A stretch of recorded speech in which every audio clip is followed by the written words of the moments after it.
Hello everyone. Welcome to this Conf42 Cloud Native session on Life of a Packet in Amazon EKS. My name is Timuralp. I'm a solutions architect at AWS, helping global financial services customers architect, scale, and optimize their business applications on AWS Cloud. My background is in networking and security infrastructure engineering, and I've been in the industry for over 20 years now. In the past, throughout my career, I worked at various systems integrators and vendors such as Nortel Networks, Brocade, and VMware. I've been in different roles in like network solutions architect, network support engineer, solutions engineer, and solutions architect recently. In this session, I will walk you through the various packet walks in Amazon EKS, diving deep into the container network traffic forwarding in Kubernetes. Here's a quick disclaimer, basically stating that all the points that I'm providing in this session I've observed and obtained using public tools, and anything that I mention in the session represents my own opinions and not my employer. So I'm going to quickly touch upon Kubernetes and Amazon EKS high-level architecture.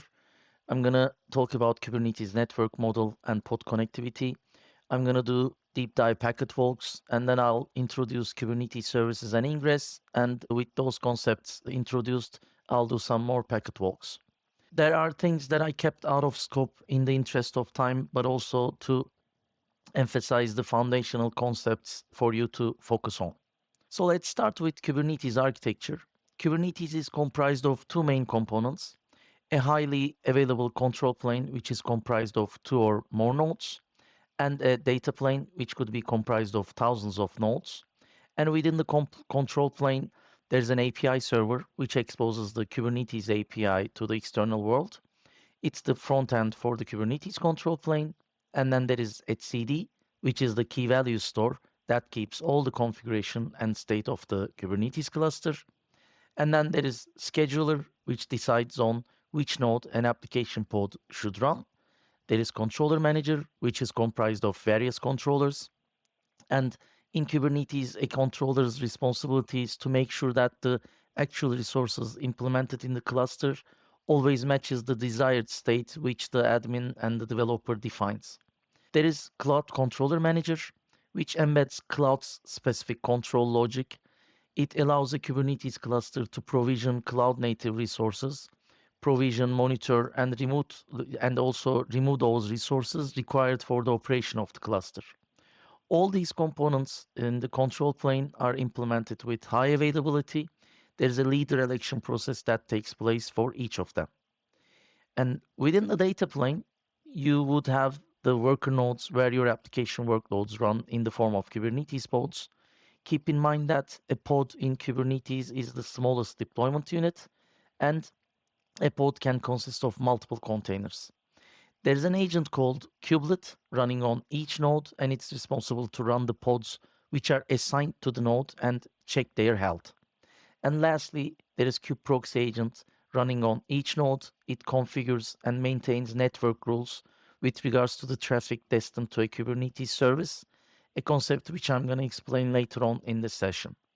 Let's now look at how this architecture is implemented in Amazon EKS.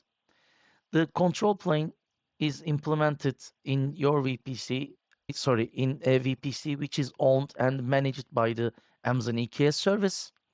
It spans across multiple AZs. It runs a minimum of 2 API server instances, which also run the kube scheduler and kube controller manager components. There are 3 etcd instances which are spread across all 3 AZs. And one thing to mention is that these control plane nodes, these instances actually run in an AWS auto-scaling group, EC2 auto-scaling group. For simplicity reason, I kept it out of the scope of this diagram. The Kubernetes API is exposed to the public internet by an AWS network load balancer. So next is data plane. In the data plane, you run your worker nodes in your VPC. The way these worker nodes communicate with the Kubernetes API is through the cross-account ENIs, also called XENIs, that are implemented across at least 2 AZs. Let's explain the Kubernetes network model. Kubernetes imposes a few fundamental requirements. Each pod gets its own IP address in Kubernetes. Pods can communicate with each other without NAT as in network address translation. Agents on a node can communicate with all the pods on that node. And a pod can consist of basically multiple containers in Kubernetes. It would have a loopback interface. The containers would communicate with each other through this loopback interface in a pod. And this is also called localhost communication. The pod would also have an ETH0 interface, and the containers in the pod would communicate with the other resources through this ETH0 interface. Let's now look at how pod connectivity works. So you have the network interface of the node itself, which runs in the root network namespace of the node. Then you have a separate dedicated networks namespace for the pod. The way the pod network namespace is connected to the root network namespace is through a Linux construct called veth pair and a veth interface. The same approach is used for the other pods on the node as well. And the way the veth interfaces connect to the Linux IP stack differs across different solutions. This is because various compute environments may have different connectivity characteristics and requirements. And because of that reason, Kubernetes itself does not own the configuration of the pod connectivity part. Instead, there is a specification called Container Network Interface, CNI in short, which leverages plugins to implement pod connectivity. There are default CNI plugins like Loopback, Bridge, IPVLAN, as well as third-party plugins like Calico, Cilium, or Amazon VPC CNI. CNI plugin is basically an executable file which runs on each node, and it is responsible for various tasks. It adds and deletes the network interface of the pod. It calls the IPAM plugin to assign an IP to the network interface of the pod, and also it sets up the veth pair to connect the pod network namespace to the host. This is how it looks like with EKS and what tasks the VPC CNI perform. VPC CNI implements the pod connectivity.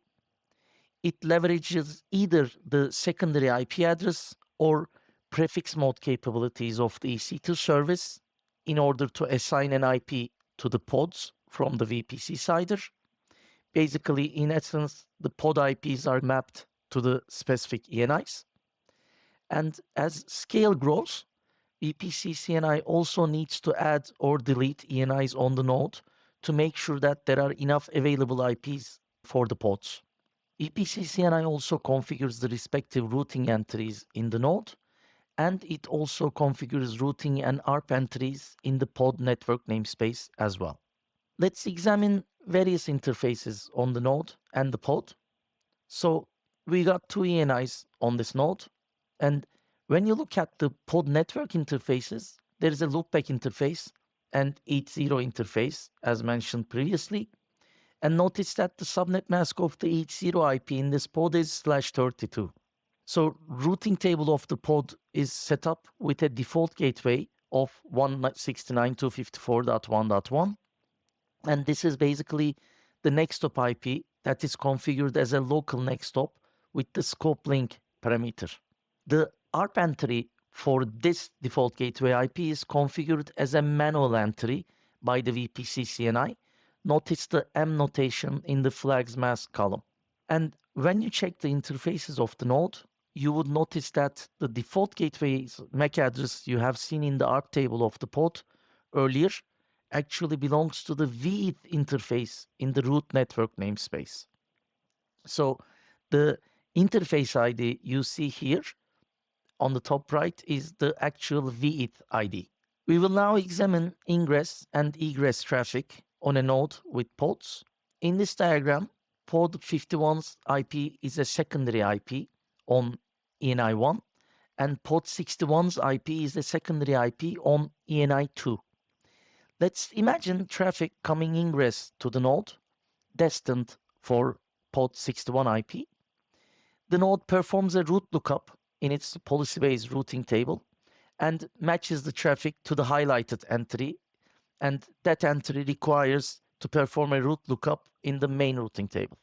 So in the main routing table, the traffic matches the highlighted entry, and the traffic gets forwarded to pod 61. At this stage, notice the third entry in this main routing table, please, because it's for the directly connected subnet on the ETH0 interface. This will become relevant in the next packet walk. Next, let's imagine traffic generated by pod 61 would send traffic to a destination IP in the VPC. The node performs a route lookup in its policy-based routing table and matches the traffic highlighted in the entry. And that entry requires to perform a route lookup in the routing table number 2. In that routing table, there is only a single entry for the default gateway through ENI1, which is the secondary ENI.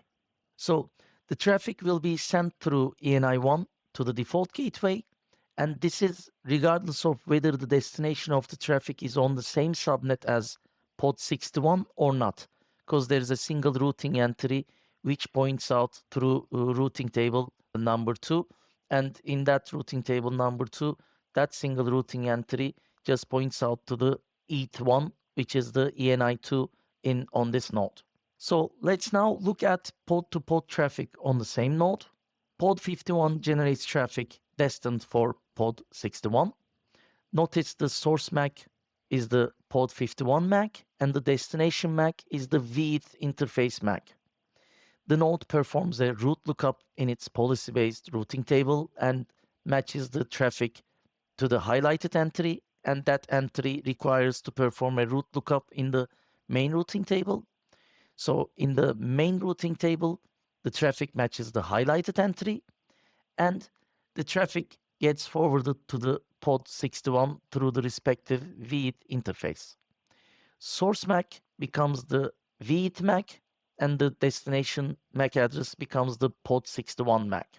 This time, we will look at pod-to-pod traffic across nodes. Pod 51 generates traffic destined for pod 81.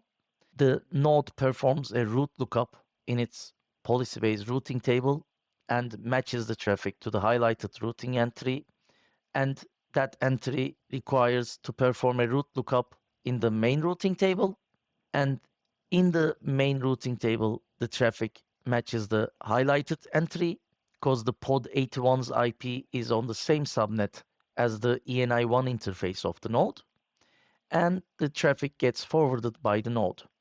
Notice the source and destination MACs become the ENI MACs, ENI of the respective nodes. The receiving node performs a route lookup in its policy-based routing table and matches the traffic to the highlighted entry, and then that entry requires to perform a route lookup in the main routing table. So in the main routing table, the traffic matches the highlighted entry, and the traffic gets forwarded to the pod 81 through the respective VETH interface. So here, source MAC becomes the VETH MAC, and the destination MAC becomes the pod 81 MAC. Now, let's have a look at the return flow. So pod 81 responds to the previous request from pod 51. The node performs a route lookup in its policy-based routing table and matches the traffic to the highlighted entry in that, and that entry requires to perform a route lookup in the routing table number 2. In the routing table 2, the traffic matches the highlighted entry, so the node actually sends the traffic to its default gateway, even though pod 81 and pod 51 are in the same subnet. This means if a pod is a secondary IP of the secondary ENI, then the traffic would always be sent through the default gateway.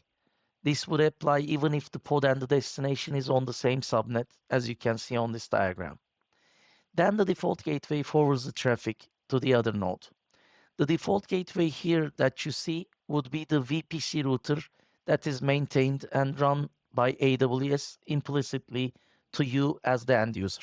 So the receiving node performs a route lookup in its policy-based routing table and matches the traffic to the highlighted entry, and that entry requires a route lookup in the main routing table.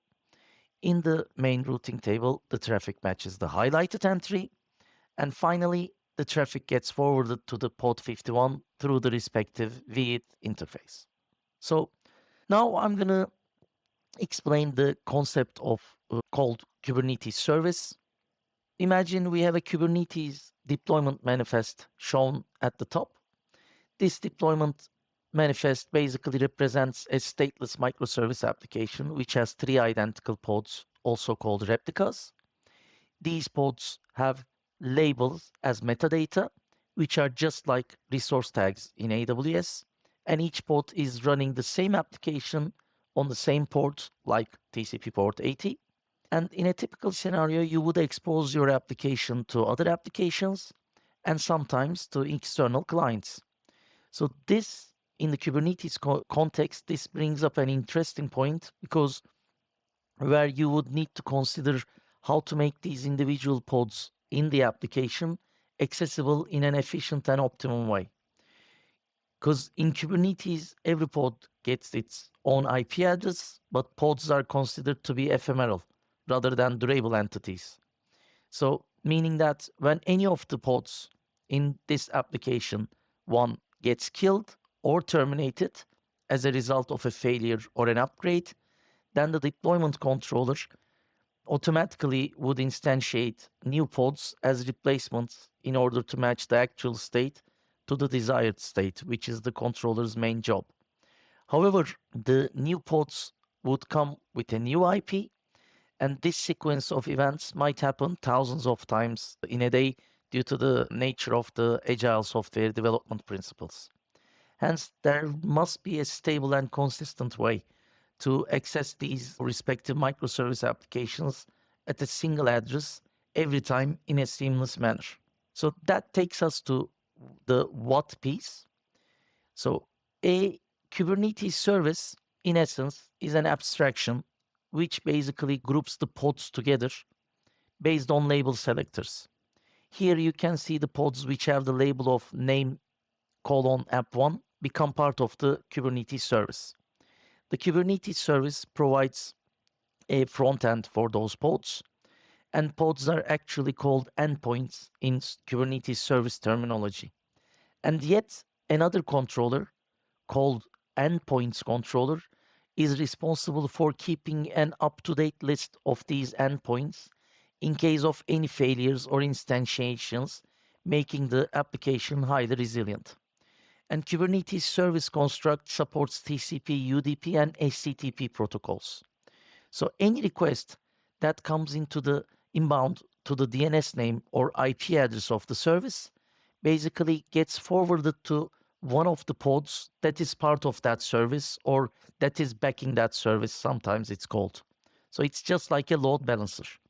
So there are different types of services, Kubernetes service types, such as cluster IP, NodePort, or load balancer. These service types address different communication patterns. We will now go through those communication patterns one by one. Now, service type cluster IP. This is the default service type in Kubernetes. It's used to expose your application on a service virtual IP address that is only internal to that cluster. So this virtual IP is the same on each node, and it's not shared or announced anywhere than the cluster itself. So access to this service is only from within the cluster. And let's dig further into how it's implemented. When you post a cluster IP type of service manifest to the Kubernetes API, a component called kubeproxy, which exists on all the nodes, watches the Kubernetes API and detects that a new service is just configured. Then it configures the virtual IP address of the service and a bunch of forwarding rules in Linux IP tables on every node. And at this stage, you have the service available for access from within the cluster. On a side note, Kubernetes has its own DNS, which automatically assigns an internal DNS name to each service using a predefined format. So when a request comes to the service virtual IP on a given node, it will be destination netted to the IP address of one of the pods, which is part of that service. The algorithm for this is round robin, and as a side note, kubeproxy functionality can be implemented using other data plane options, such as Linux IPVS, IP Virtual Server, or eBPF, Extended Berkeley Packet Filter. This can enhance the characteristics of this load balancing algorithm and decision. Although for simplicity purposes, it's not depicted in this diagram, keep in mind that the pod that is part of the application 2 and the pod that is part of the application 1, these can be on the same node and this flow could still be the same. So let's do a packet walk in this scenario to understand that better. Pod 51 generates traffic destined to the service virtual IP. The IP tables on node 51 performs 3 tasks at this stage. First one is load balancing the traffic to one of the pod IPs part of that service. And in this instance, it sends the traffic to pod 71. But it's extremely important to know that, as shown in this diagram, even if there was a pod, part of that service, running on the same node, which is node 51, IP table's load balancing algorithm could still send the traffic to pod 71 or any other remote pod. IP tables does not differentiate between local and remote pods, which are part of that service. So the second task is that IP tables also applies destination NAT to the traffic. Third task is, since IP tables is a stateful engine, it keeps state of the flows. It needs to keep state of the flows. So it marks this flow to be able to match any return traffic. The node 51 forwards the traffic to node 71, and notice that the IP becomes pod 71 IP, and node 71 traffic gets forwarded to, node 71 traffic gets forwarded to pod 71. Now, keep in mind that in this scenario, IP tables work alongside all the policy routing tables and the other routing table logic that we explained previously. Another thing worth mentioning is pod 51 would not know the service's virtual IP out of the box. It would first need to resolve the service's DNS name to its virtual IP. So for that, it's important to highlight that the Kubernetes DNS itself actually runs on a cluster IP service as well. So in reality, to walk you through it really quick, what happens is pod 51 in this topology would generate a DNS request for the respective service's DNS name, and then that DNS request is also sent to the Kubernetes DNS services virtual IP, which then gets load balanced to one of the DNS pods in the cluster. And then pod 51 would receive the virtual IP address of the Kubernetes service that it wants to access from the first place. So let's have a look at the return flow here. Pod 71 responds to the previous request from pod 51, and then node 71 forwards the traffic to node 51. The IP tables on node 51 first identifies this traffic as return traffic of an existing flow, so it applies source NAT, or SNAT in short, to the traffic, and it basically swaps the source IP of the packet with the virtual IP of the service, because pod 51 originally was communicating with the Kubernetes service virtual IP, not pod 71 directly. And then this traffic gets forwarded to pod 51. Let's explain what NodePort type of service is. NodePort is basically used to expose your applications to external resources for testing purposes. It's built on top of cluster IP. All the characteristics that I mentioned for the service type cluster IP apply here as well. But there are also additional points that enable the NodePort capability. So let's explain how that works. You post a NodePort type of service manifest to the API. The kubeproxy watches the API and detects that there is a new service.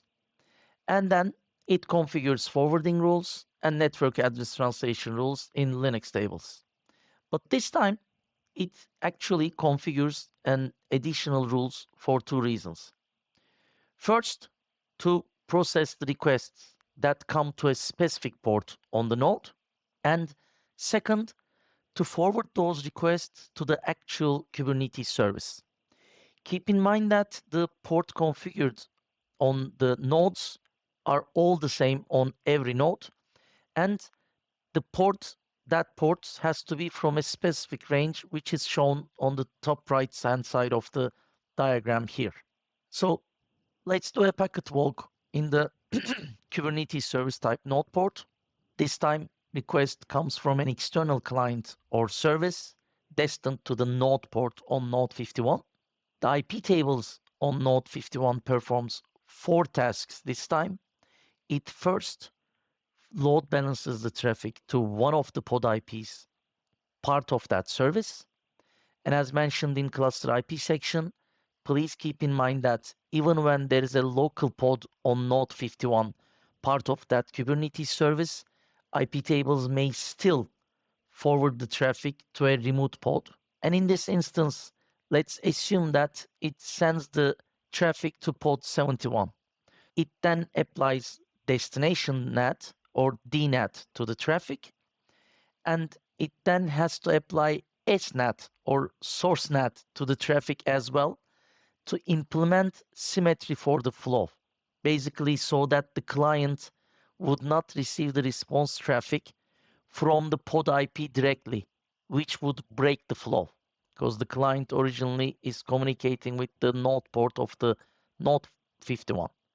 So since IP tables keeps the state of the flows, the fourth task is IP tables marks this flow to be able to match any future return traffic.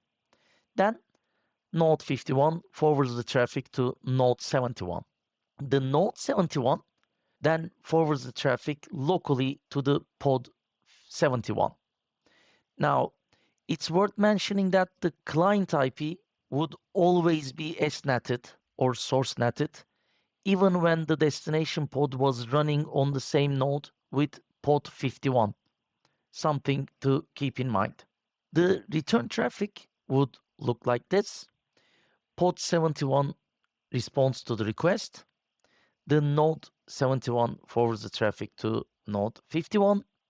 The IP tables on node 51 first identifies the traffic as return traffic of an existing flow, and then it applies both destination NAT, swaps the destination IP with the pod 51 IP, and also applies source NAT, swaps the source IP as the service virtual IP. And then the node 51 sends the traffic back to the client. The downside of the node port is that you are supposed to send the requests explicitly to the node IP on the node port. This means you need to figure out the IP address of the individual nodes and keep track of them in case of one of the nodes fails or you need to perform upgrades, etc. And an additional consideration would be how to distribute the client requests across different nodes. Sounds we need an external load balancer because that would be the perfect solution to cover the node failure or upgrade scenarios. Let's look at how the load balancer type of service is used. So load balancer type of service is we use this type of service to expose the applications to clients external to the cluster. It's built on top of the node port. And when you post a load balancer type of service manifest to the API, as you can see, all the things we have explained previously is configured within the Kubernetes cluster and work exactly the same way. To be more specific, requests that hit the node port on any of the nodes get forwarded to one of the pods, but this time Kubernetes expects an external component to detect the new service and configure an external load balancer on the fly. So that load balancer starts forwarding the requests from the clients to the nodes. That external component is a Kubernetes controller called service controller, which comes as part of the Kubernetes distribution, the open source Kubernetes code. It's actually a controller bundled within the controller manager component that I mentioned when I was introducing high-level Kubernetes architecture. And AWS currently maintains two such controllers. One is the one that I just mentioned, service controller, which comes as part of Kubernetes out of the box. And the other one is AWS Load Balancer controller, which is a Kubernetes special interest group, SIG in short, project on GitHub that anyone can contribute to. You can install this AWS Load Balancer controller to replace the service controller as it has additional capabilities such as Kubernetes Ingress support and also target type IP support, both of which I'm going to explain later on in this session. Kubernetes service is a layer 4 construct. So it does not address layer 7 load balancing. So whenever you configure a service type of load balancer, then the controller provisions an AWS classic load balancer type of elastic load balancer. So this service controller that you see on this slide, it is capable of configuring classic load balancer by default, and classic load balancer is a legacy type of load balancer. It can also configure a network load balancer as well. And the network load balancer it can perform health checks against the NodePort on each node. So here you see that we are instructing the service controller to configure an NLB, to provision an NLB rather than CLB, the legacy type of load balancer. But in short, Kubernetes service type is for layer 4 traffic. So let's do a packet walk with the load balancer scenario. The request comes from an external client or service destined to NLB listener port on the listener IP. Load balancer has all the nodes in its target group and performs health checks on the node port. An important thing to know here is that all the nodes, including the ones which do not have a pod part of that respective service, would look healthy. So all the nodes would look as healthy nodes in the network load balancer target group, which means node 51 would also be a healthy target from NLB's point of view, ready to receive traffic. So let's assume that NLB forwards the traffic to node 51. So node 51 receives the traffic on its node port, and rest of the flow would be almost identical to the node port flow that we saw earlier. The IP tables on the node 51 performs 4 tasks, and as you can see, the destination Kubernetes service, there are no pods on node 51, part of that Kubernetes service. So what would happen is the node 51, when it receives the traffic on its port and when the IP tables on node 51 performs its tasks, the IP tables on node 51 first load balances the traffic to one of the pod IPs that is part of that service. And keep in mind that I'm showing the most suboptimal forwarding scenarios in this session intentionally.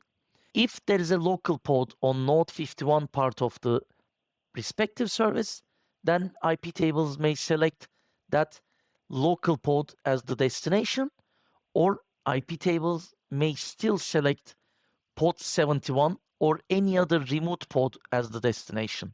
So there is no guarantee that it will always pick a pod that is part of the service that is on the same node where you received your traffic.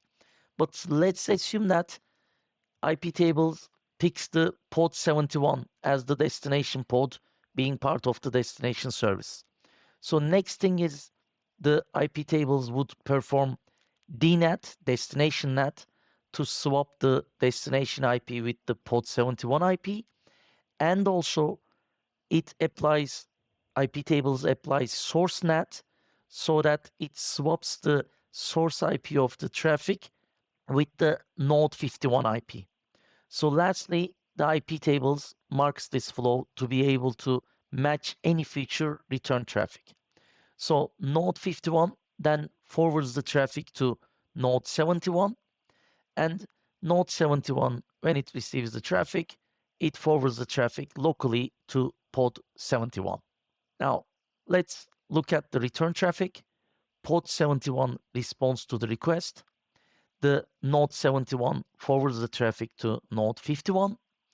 The IP tables on node 51 first identifies this traffic as return traffic of an existing flow, and it then applies both destination NAT and source NAT to the traffic, and then node 51 sends the traffic back to the NLB, and NLB responds back to the client. Let's now tackle this suboptimal traffic pattern that I keep repeating from the NLB to the node 51, which does not have any local pod that is part of that service. So previously, we saw that there could be traffic tromboning happening between the NLB, then across nodes, and the pod. In addition, the traffic also gets source netted to achieve flow symmetry.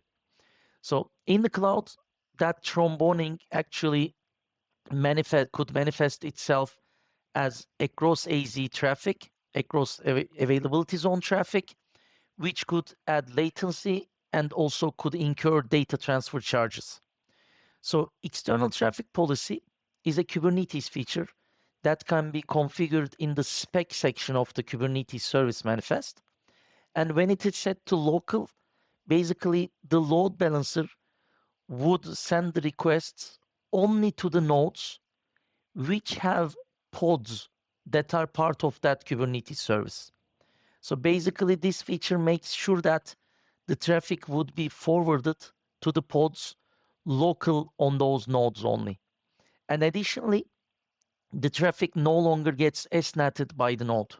So the application can see the actual client IP. So let's do a packet walk to better understand this scenario. Client sends the traffic to the NLB, and this time the load balancer performs an additional health check on a port different than the node port. If the respective node does not have any local pods that are part of that Kubernetes service, then this additional health checks fail on the node.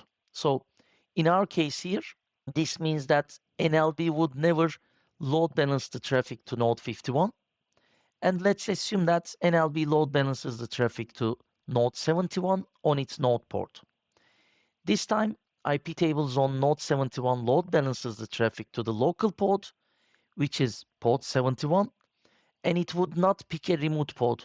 It just applies destination NAT. Lastly, the traffic gets forwarded to the pod 71.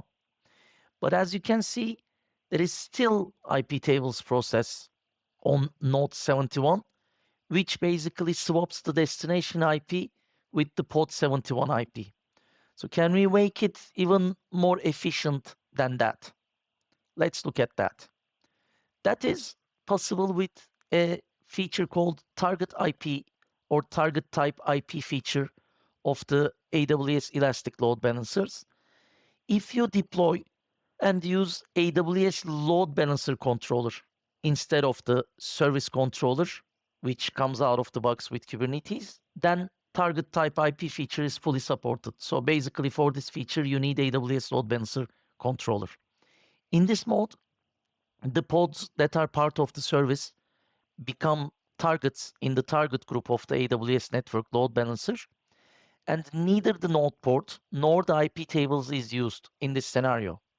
However, you need to keep in mind the ELB, Elastic Load Balancer service quotas, because if you have, for instance, a service of 90, 95, 100 pods, then this could lead to many targets being part of the same target group on the ELB. I'll provide the ELB service quotas link at the end of the session. So let's do a packet walk and see the difference here. Client sends traffic to the NLB listener IP on the listener port, has the pods as targets in its target group. And let's assume that the NLB sends the traffic to port 71. Node 71 receives the traffic, but this time IP tables does not play any role for this traffic because the destination IP in the IP header is already port 71 IP. So the traffic gets forwarded to port 71. It's worth mentioning that in this session, the assumption is default settings are used with the load balancer, with the network load balancer. So in this flow, you might have noticed that the source IP becomes the NLB IP.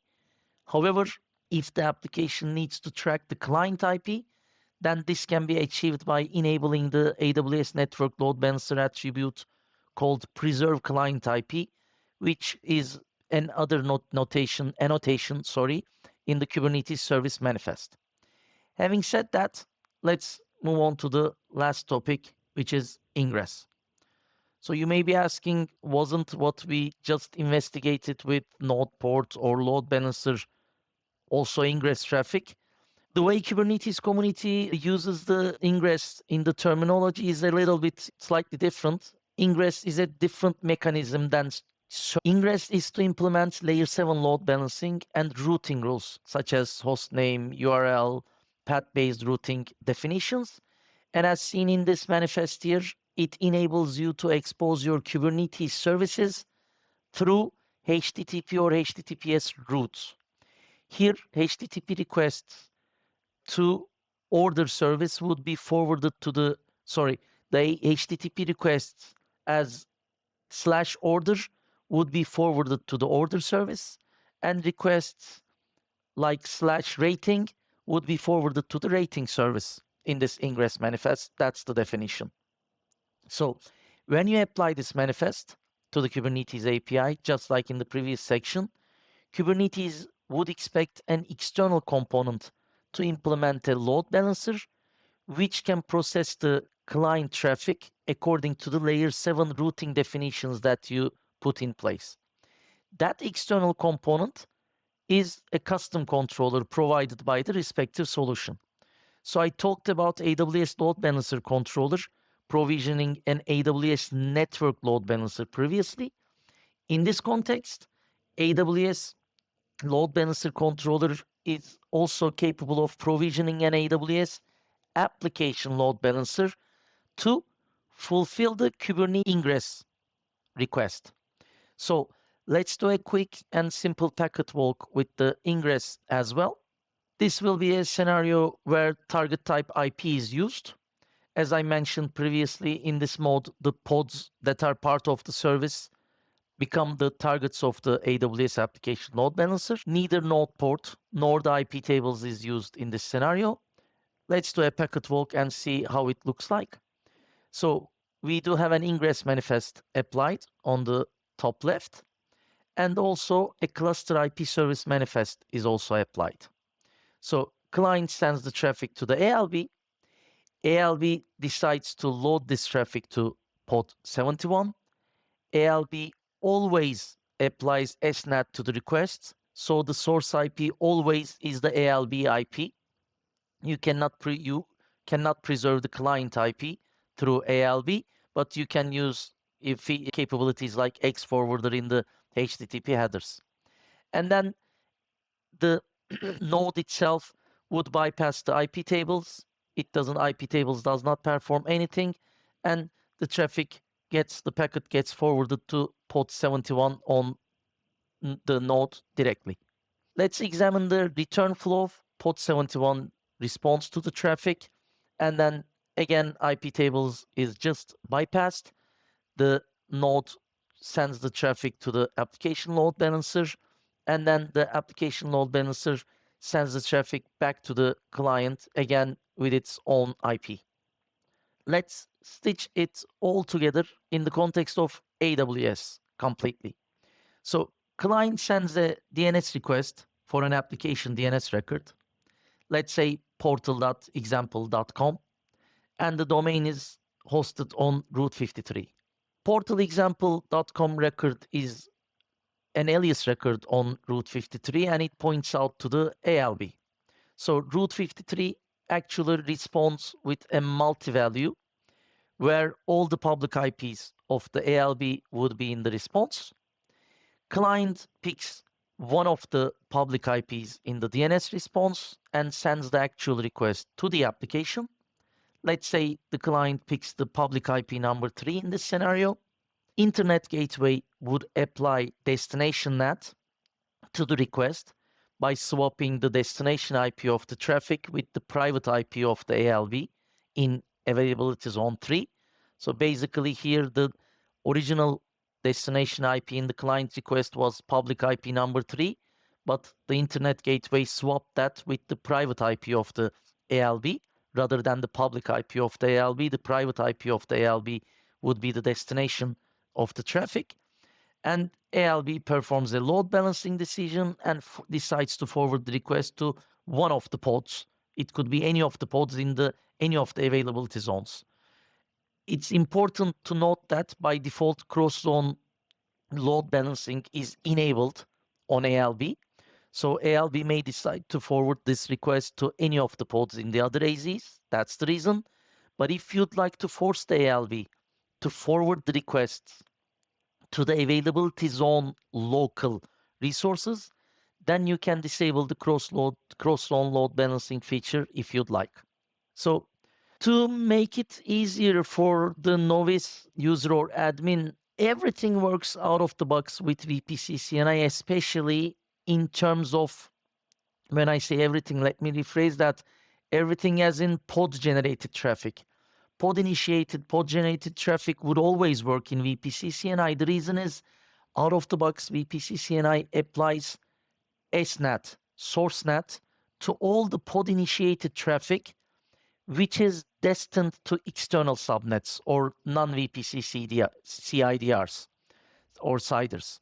So when pod in this slide, the 192.168.1.51 IP, the pod sends some traffic destined to a public IP on the internet, VPC CNI automatically swaps the source IP with the node's primary ENI's primary IP, which is .50 in this scenario. Again, it swaps the source IP of the traffic with the node's primary ENI's primary IP, which is .50 in this scenario. Then .50 source IP gets source netted again, but this time by IGW to the public IP which is associated with the .50 IP, as the public subnets always map the instance IP to a public IP. So this is the way pod-initiated traffic automatically always works. I am sharing additional resources on this slide, especially when it comes to cross-AZ traffic, how to localize the traffic within each AZ, even when the Kubernetes traffic patterns are as complex as this or as hop by hop like this. Please have a look at these resources, which I believe it would help tremendously help you. And especially EKS Best Practices Guide also goes through some of the scenarios that I mentioned here. With that, thank you so much for joining my session today, and I hope you find it useful. Thanks again, and have a great day.